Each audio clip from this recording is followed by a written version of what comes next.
크리스마스는 주님께서 우리를 구원하기 위해 이 땅에 인간의 몸을 입고 오신 날입니다. 우리는 이날을 온 마음 다해 기뻐하며 온 세계는 다양한 기념을 행사를 통해서 그렇게 시간을 보내고 있습니다. 하지만 올해 크리스마스는 특별히 우리가 기뻐하는 와중에서도 마음 한편에는 아픔이 공존하고 있는 것 같습니다. 왜냐하면 그리 멀지 않은 지역에 이스라엘과 하마스의 전쟁이 여전히 지속되고 있고요. 러시아와 우크라이나의 전쟁도 계속되고 있습니다. 그리고 12월 21일 불과 며칠 전에 우리가 살고 있는 파리에서 가까운 체코 프라하에서는요, 총기 난사 사고로 인해서 14명이 숨지고 25명이 부상을 입는 정말 가슴 아픈 이야기를 우리가 전해 듣게 되었습니다. 우리가 살아가는 이 땅에서 우리가 기뻐하는 와중에도 계속해서 마음 한편에는 씁쓸함, 그리고 서글픔, 그리고 안타까움이 함께 공존하고 있습니다. 오늘 우리가 읽은 이사야 9장의 말씀은요, 그 당시의 상황 역시도 그렇게 처참한 상황이었습니다. 아니요, 지금보다 훨씬 처참한 상황이었던 것이죠. 이사야 9장 오늘의 본문의 말씀은 메시아이신 예수님께서 앞으로 이 세상에 분명히 오실 것이다, 그리고 그 주님을 통해서 놀라운 회복이 있을 것이다 라는 말씀을 담고 있습니다. 그런데 그 당시 그 말씀이 전해졌던 현실은요, 그야말로 황폐화된 현실이었습니다. 왜냐? 그 당시에 남유다를 다스리고 있던 왕은요, 아하스 왕이었는데 이스라엘 역사 중에 가장 최악의 왕으로 꼽히는 그런 왕이었습니다. 그리고 북이스라엘과 아람 연합군이 남유다를 침공해서 전쟁의 소용돌이 속에 갇혀 있었습니다. 정치, 경제, 기본적인 생활, 그 모든 것들이요, 혼란 가운데 빠져 있었습니다. 심지어 남유다 하나님의 백성인 그들은요, 그 중요한 위기 가운데 하나님 안에서 하나 되지 못하고 오히려 아수르라고 하는 절대 의지하지 말아야 할 이방 국가를 의지하면서 더 큰 정치적인 혼란에 빠졌고 하나님께 책망을 받게 된 상황입니다. 바로 이러한 처참한 상황 가운데 들려진 말씀, 그 말씀이 바로 오늘 말씀입니다. 하나님께서는 이사야 선지자를 통해서 드디어 이러한 현실 가운데 하나님의 때가 되면 그러한 세상에 놀라운 반전이 있을 것이라고 말씀하십니다. 슬픔이 즐거움이 되고 패배는 승리가 되고 전쟁은 평화가 될 것이라고 말씀하십니다. 그리고 이 땅 가운데 하나님의 구원을 통해 평화와 정의의 나라가 이루어질 것이라고 말씀하십니다. 이 일을 어떻게 이루시는가? 그것에 대해서 주님은 구체적으로 말씀하셨는데요. 오늘 본문의 말씀 6절 말씀을 다시 한번 읽어보도록 하겠습니다. 6절 말씀입니다. 함께 읽습니다. 시작. 이는 한 아기가 우리에게 낳고 한 아들을 우리에게 주신 바 되었는데 그의 어깨에는 정사를 메었고 그의 이름은 기묘자라 모사라 전능하신 하나님이라 영존하시는 아버지라 평강의 왕이라 할 것입니다. 아멘. 여러분, 이 말씀은요, 기원전 700년 정도의 시간에 주어진 말씀입니다. 예수님이 탄생하시기 전에 700년 전에 이사야를 통해 이스라엘 땅에 예언된 말씀입니다. 근데 그 예언이 무엇이냐면요, 한 아기가 태어날 것이라는 것입니다. 그 아들을 통해서 하나님은 놀라운 회복을 이루실 것이라고 말씀하십니다. 그 아기의 특징은요, 그의 이름은 곧 그 사람의 존재를 가르치는데요, 기묘자라 모사라 전능하신 하나님이라 영존하신 아버지라 평강의 왕이라 할 것입니다. 그 아기가 어떠한 존재인지를 이 이름들을 통해서 우리에게 알려주고 있습니다. 먼저 기묘자라 모사라라고 말합니다. 저는 이 한글의 이 번역이 많이 아쉬운데요. 영어로는 이 기묘자라 모사라를 이렇게 번역합니다. Wonderful Counselor. 어떤 뜻이죠? 훌륭한 상담가, 좋은 자, 지도자.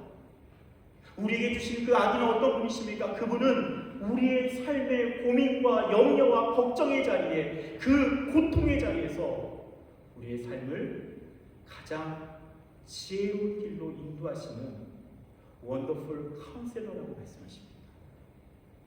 또한 그분은 어떤 분이십니까? 그분은 전능하신 하나님이십니다.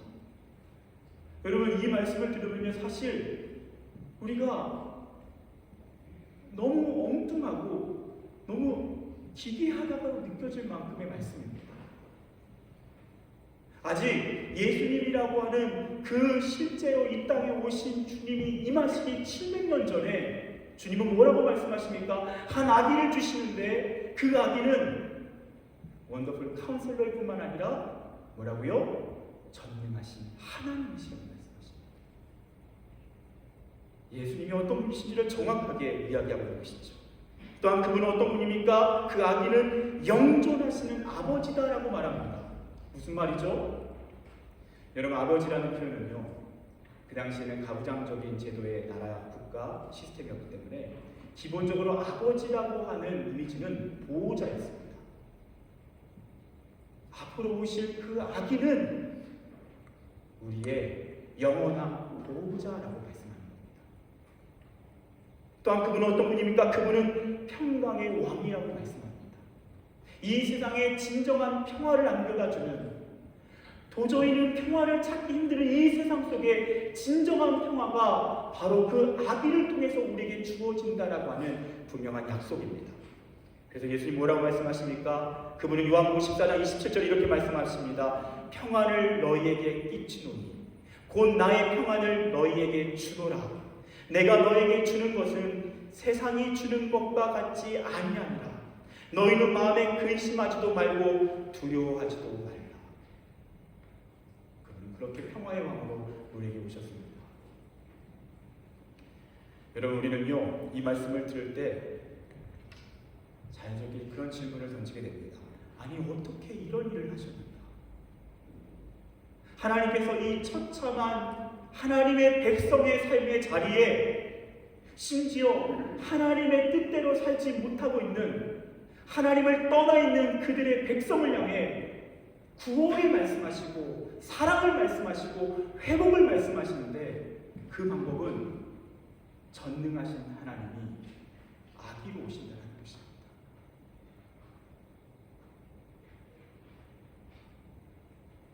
도저히 이해할 수 없습니다. 우리의 이성으로는, 우리의 상식으로는 도저히 이해되지 않는 하나님의 분노입니다. 전능하신 하나님이 아기로 오신다. 그리고 그분이 오셔서 우리의 원더풀 카운셀러가 되시고요, 그리고 우리의 보호자가 되신다. 우리에게 진정한 평화를 안겨다 주시는 왕으로 오신다라고 말씀하십니다. 여러분, 도대체 이 이해할 수 없는, 그리고 누구도 상상하지도 못한 이 신비로운 방법으로 주님은 우리에게 오십니다. 그런데 그 오셨던, 그것을 가능케 했던 그 정확한 이유를 오늘 말씀은 우리에게 증거합니다. 7절 말씀입니다. 만군의 여호와의 열심히 이를 이루시리라. 여러분, 누구도 상상하지 못한 전능하신 하나님이 나약한 어린 아기가 되어서 이 땅에 태어나신다는 것. 그 이유가 무엇이라고요? 무엇이 그것을 가리켰다고요? 그것은 만군의 여호와의 열심히 그것을 이룰 것이다라고 말씀하셨다. 그리고 700년 후에 실제로 베들레헴 땅에 그분이 아기의 모습으로 오신 줄 믿습니다.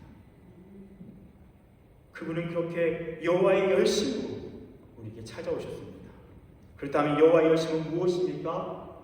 이 여호와의 열심을요, 오늘 불어 성경은 더욱 참 좋은 번역으로 우리에게 더욱 와닿는 표현으로 이야기합니다. 어떻게 되어 있죠? 보헬럼 아모. 무슨 의미죠? 불타는 사랑이라는 의미죠. 무엇이 이것을 가리켰다고요? 불타는 사랑이 가능했다는 것입니다. 사랑하는 여러분, 저는 오늘 여러분에게 자신 있게 말씀드리고 싶습니다. 주님은 이 자리에 계신 여러분을 한 사람 한 사람 사랑하십니다. 어떻게 사랑하신다고요? 불타는 사랑으로 사랑하십니다. 꺼지지 않는 불꽃으로 여러분을 사랑하십니다. 그것이 오늘 이 땅에 아기의 모습으로 오신 하나님의 사랑인 줄 믿습니다. 여러분, 한 소녀가 있었습니다. 이 소녀는요, 보지도 못하고 듣지도 못하고 말하지도 못하는 심각한 장애를 가진 소녀였습니다. 이러한 장애를 가진 이 소녀는요, 자신의 장애 때문에 더욱 인격이 삐뚤어졌고요. 그래서 나중에는 누구와도 말하지 않고 자신을 건드리는 사람, 자신에게 이렇게 말을 걸어오는 사람들을요, 아주 이렇게 함부로 대하면서 나중에는 폭력을 쓰고 때리고 물고 뜯고 난동을 일으켰습니다. 나중에는 짐승처럼 변해갔습니다.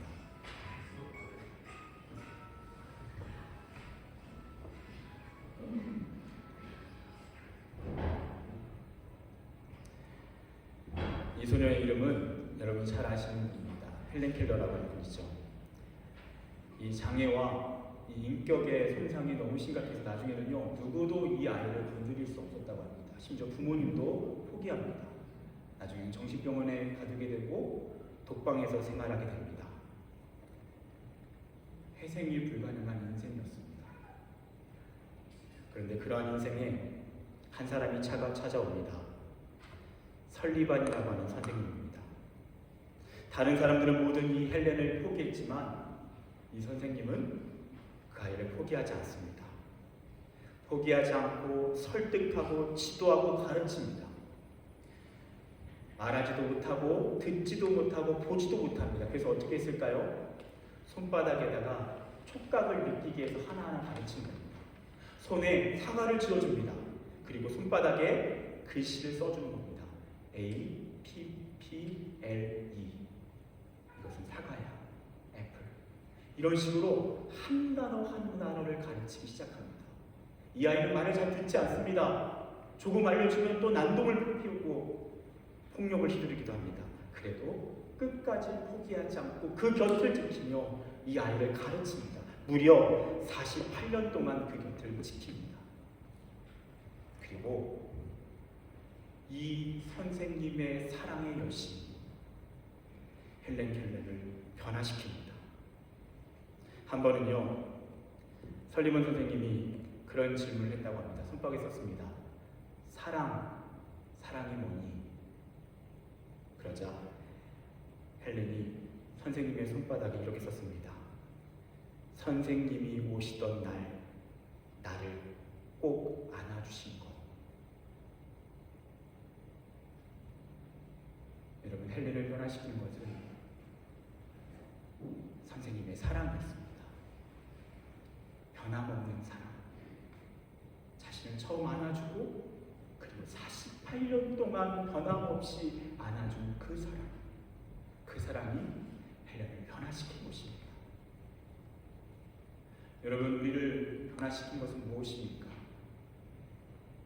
우리를 지금 이 자리에 있게 한 것은 무엇입니까? 그것은 하나님의 사랑입니다. 그 사랑은 어떤 사랑입니까? 꺼지지 않는 불과 같은 사랑입니다. 그 하나님의 사랑의 열심이 오늘 이 자리에 저와 여러분을 향해 변함없이 함께합니다. 유명한 영화가 하나 있죠. 봄날은 간다라는 영화입니다. 저도 참 좋아하는 영화인데요. 이 영화를 보면 유지태 배우와 이영애 배우가 이렇게 남자 여자 주인공으로 등장하죠. 뜨겁게 사랑하게 됩니다. 서로를 열렬하게 사랑하며 정말 누가 봐도 환상적인 아름다운 사랑의 이야기가 펼쳐집니다. 시간이 흐르죠. 이영애 이 여자 주인공이요, 조금씩 마음이 식어갑니다. 그리고 남자 여자가 서서 이야기를 나눕니다. 우리 헤어져. 그 헤어지자는 말에 유지태라고 하는 남자 배우가 명대사를 남기죠. 어떻게 사랑이 변하니? 어떻게 사랑이 변하니? 여러분, 우리는요, 이 세상을 살아갈 때 변하는 사랑으로 인해서 상처를 받으며 살아갑니다. 나를 위해서 모든 것을 줄 것 같았던 그 사람이 변하여서 오히려 나에게 상처를 입힌 사건을 우리는 경험하며 살아갑니다. 여러분, 정확히는요, 사랑이 변한 것이 아닙니다. 사람이 변한 것입니다. 여러분, 사람은 변합니다. 사람은 처음에는 뜨거운 사랑으로 열심을 냅니다. 하지만 그 열심은 점점 식어집니다. 그리고 불꽃도 꺼집니다. 여러분, 하나님의 사랑은 어떤 사랑이라고요? 꺼지지 않는 불같은 사랑인 줄 믿습니다. 그 사랑의 열심이 700년 전 이스라엘 땅에 약속된 그 사랑이 700년 후에도 그대로 고스란히 약속은 이행되어서 그리고 지금도 그 사랑이 이 자리에 우리와 함께합니다. 그것이 예수님의 사랑이고 오늘 저와 여러분을 향한 하나님의 사랑입니다. 박영선 목사님께서 쓰신 하나님의 열심이라는 책이 있습니다. 그 책에는 이런 내용이 있습니다. 하나님은 제 목덜미를 끌고 가셨습니다. 목은 빼놓고 갈 수 없으니 그렇게 하신 것입니다. 목 말고 다른 데를 붙잡고 가셨더라면 아마 저는 도망쳐 버렸을 것입니다. 목덜미를 붙잡혀 올 때도 얼마나 안 가겠다고 버텼는지 모릅니다. 발버둥 치고 버티느라 손톱 발톱이 다 빠지고 한 군데도 성한 곳이 없을 정도였습니다. 제 발로 따라 들어간 것이 아니라 질질 끌려왔기 때문입니다. 그러나 하나님이 그렇게라도 하셨기에 우리가 지금 이 자리에 있는 것입니다. 이 자리에 계신 여러분 어떻게 여기에 계십니까? 우리가 여기 있을 사람이 아니지 않습니까? 우리가 어떻게 하나님을 알게 되었습니까? 그것은 하나님의 열심입니다. 우리를 포기하지 않는 열심, 꺼지지 않는 불같은 열심, 그 사랑의 열심이 우리를, 저와 여러분을 이 자리로 다시 하나님께서 불러내신 것입니다. 최근에 한 청년과 그런 이야기를 했습니다. 이 청년이 계속 하나님과 그리고 세상과 그런 다양한 경험들 속에서 잠시 하나님을 떠나 있기도 했고 다시 하나님께 나오기도 했고 그런 갈등 가운데 살아갔습니다. 최근에 그 친구가 이런 이야기를 하더라고요. 하나님 자신이 계속 부르신다고요. 하나님의 사랑이 자기를 계속 부른다고요. 여러분, 이것이 우리의 모두의 이야기지 않습니까? 여러분, 기억하십시오. 그것은 우연이 아니라 불타는 하나님 사랑의 열심입니다. 오늘 이 예배 가운데 그 사랑 앞에서 저도 주님 앞에 나의 사랑을 고백하겠습니다. 그런 진지한 고백과 진지한 결단이 있기를 축복합니다. 여러분, 저는 이번 크리스마스를 맞이해서 이 하나님의 열심 앞에서 우리는 어떻게 이 크리스마스를 가장 의미 있고 가치 있게 보낼 수 있을까? 어떻게 그 하나님의 열심을 우리가 가장 기쁘게 반응할 수 있을까? 여러분, 그것은요, 우리가 하나님의 열심을 우리의 열심이 되게 하는 것입니다. 하나님의 열심에 우리도 그 열심의 자리에 참여하는 것입니다. 하나님은 모든 사람을 향해 열심을 가지십니다. 한 사람 한 사람을 주목하십니다. 그렇지만 그 가운데서도 순간순간 하나님의 관심이 더 집중되어 있는 경우가 있습니다. 예전에 한 목사님이 그런 간증을 하셨는데요. 83년에 이렇게 목사로서 활동을 하던 중에 이렇게 신방을 집을 가게 되었다고 합니다. 근데 그 당시는요, 이렇게 식당에서 신방을 하는 문화가 아니라 다 집에서 초대해서 목사님을 위해서 음식을 이렇게 차려주시는 그런 문화가 있었다고 합니다. 바로 그때에 많은 이렇게 성도님들이 자신의 집에 목사님 오시기 전에 꼭 물어봤던 게 목사님 뭐 좋아하시냐고. 그러면 한 번도 자신이 뭘 좋아하는지 얘기를 안 했다고 합니다. 왜냐? 그것을 말하는 순간 평생 그것만 먹게 되기 때문에 끝까지 얘기를 안 했다고 합니다. 그래서 그냥 아무거나 괜찮다고요. 다 좋습니다. 이렇게 얘기를 했다고 합니다. 그러다가 어느 신방에 가서 한 집사님이 차려주신 맛있는 음식을 먹습니다. 그래서 그날 특별히 자신이 좋아하는 음식이 나와서 그 음식을 막 먹었다고 합니다. 당연히 그것을 좋아하는지는 이야기하지 않았죠. 그리고 또 다른 신방의 약속이 있어서 또 다른 집을 찾아갔습니다. 그런데 신기하게 그 반찬이 또 있는 것입니다. 그리고 또 다른 신방을 갑니다. 또 그곳에 똑같은 반찬이 있는 것입니다. 아니 이게 어떻게 된 것입니다. 그래서 그 집사님에게 이런 얘기를 했다고 합니다. 신기하네요. 제가 좋아하는 이 반찬이 계속 저를 따라다니네요. 그러자 그 집사님이 이야기했습니다. 목사님, 아무리 목사님이 좋아하시는 음식을 물어봐도 가르쳐주지 않습니다. 우리가 신방한 집에 다 전화를 했어요. 그래서 목사님 젓가락이 어디에 많이 가는지 그것을 물어보니까 이걸 좋아하신다고 그러더라고요. 그래서 저희가 이걸 이렇게 준비하고 있는 거예요.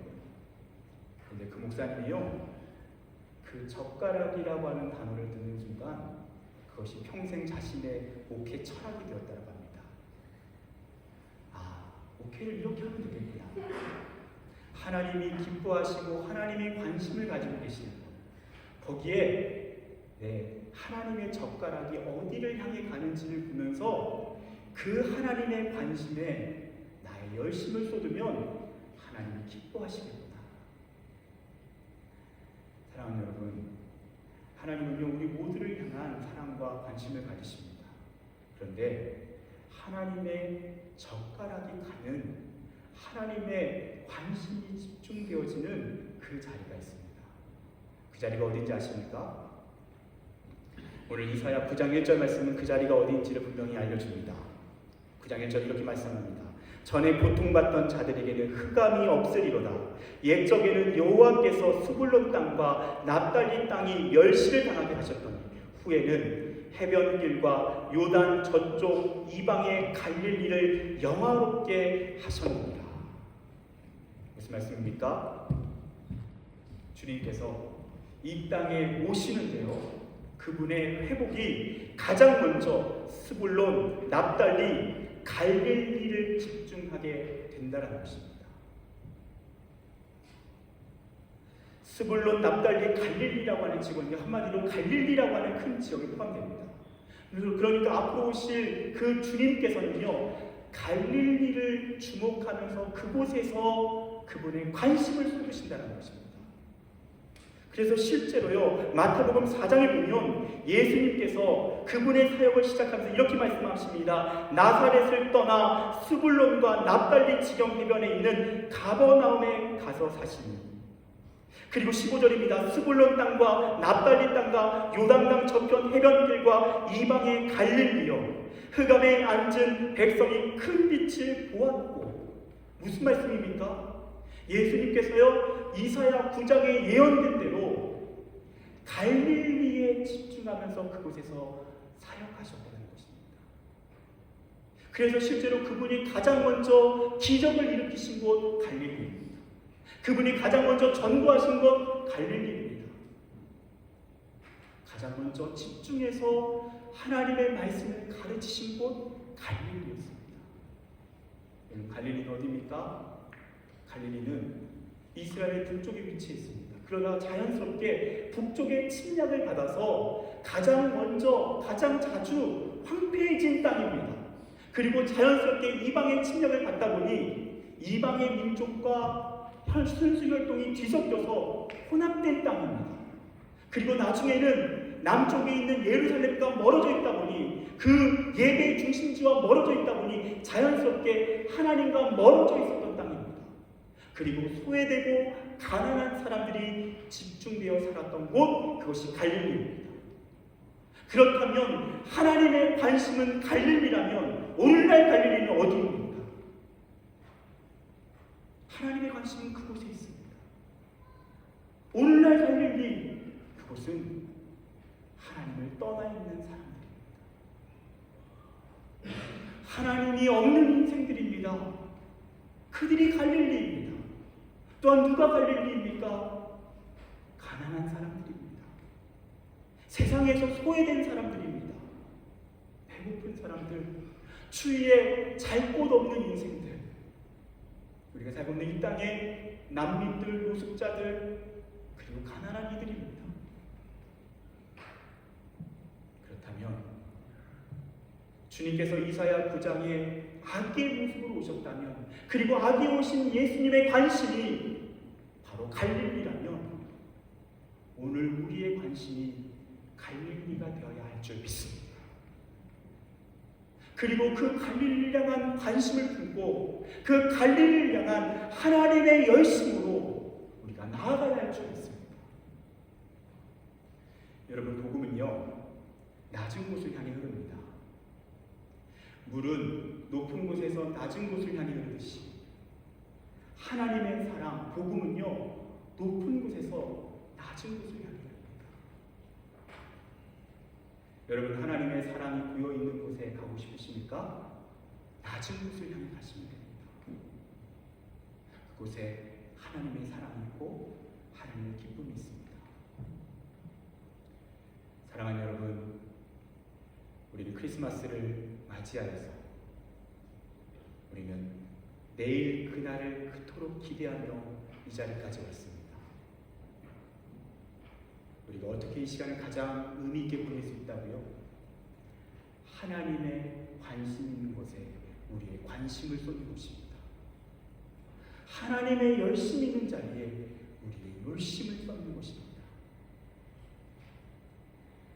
이번 크리스마스를 맞이해서 여러분, 우리 주변에 하나님을 떠나 있는 자들이 있습니까? 하나님 없이 살아가는 인생들이 있습니까? 여러분, 그분들을 향한 하나님의 관심과 열심을 품을 수 있기를 축복합니다. 그들을 위해서 기도하고요, 그들에게 하나님이 당신을 얼마나 사랑하는지를 우리가 아름다운 소식을 전하는 것입니다. 여러분, 우리 주변에 한 사람이라도 좋습니다. 우리 주변에 갈릴리, 가난한 사람, 외롭게 살아가는 사람, 소외된 사람, 이 크리스마스를 그 누구보다 춥게 보내고 있는 사람, 이 크리스마스를 그 누구보다 외롭게 보내고 있는 사람, 여러분, 그 사람을 떠올리십시오.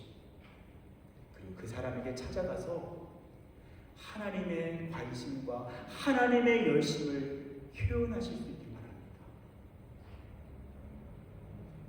그렇게 하나님의 관심과 열심을 우리의 관심과 열심으로 품을 때, 이 땅에 아기로 나타나신 메시아 하나님, 그 주님께서 가장 큰 영광을 받으실 줄 믿습니다. 기도하겠습니다.